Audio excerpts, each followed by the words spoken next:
In this video, I'm going to give a brief overview of the Aetherius Society, which is it's another UFO religion. It's a small, not really well-known religious group. They're not dangerous, they're not like Heaven's Gate where they teach people to commit mass you-know-what. They're pretty much all about doing what they can to make the world a better place, as most religions are supposed to be about.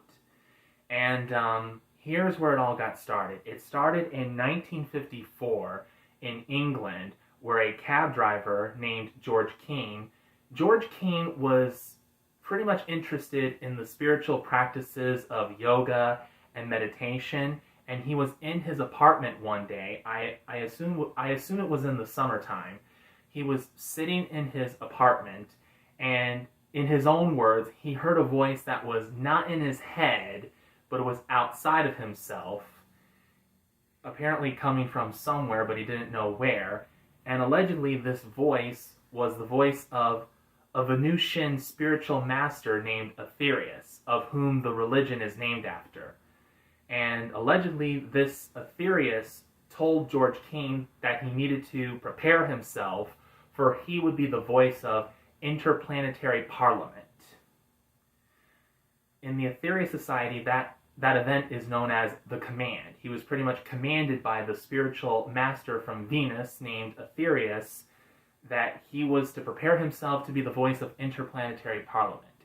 And this event has led George Keane on a very interesting journey that has led to the development of the UFO religion that people like myself know today as the Aetherius Society, which pretty much teaches about how humans and space aliens are supposed to be connected in some sort of spiritual way, and that we all work together to make the universe, and especially the world, the planet Earth, a better place to live.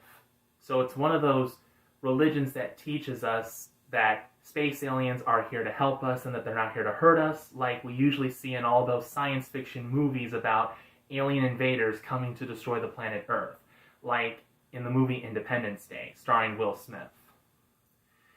And they do teach that the spiritual leaders that we all know about, like Jesus and Buddha, that they themselves are extraterrestrials themselves who are spiritual masters.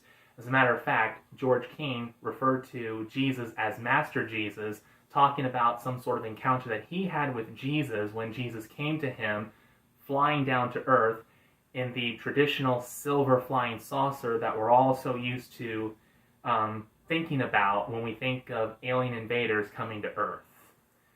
And that's about as much as I'm going to share in this video about the Aetherius Society. If you want to know more about the Aetherius Society, I'll leave a link to their website not in the comment section, but the description box down below, so you can learn a little bit more about the Aetherius Society. But I hope I was able to give you some sort of summary as to what the Aetherius Society is and what they're all about. If you want to learn a little bit more, I suggest that you go on their website, and I think they also have a YouTube channel. I'll leave a link to that likewise in the description box, and whatever you want to know, I'm sure you can find all the answers you're looking for on their website and on their YouTube channel. Thank you guys very much for watching. I hope you found this video to be very informative, and have a blessed day.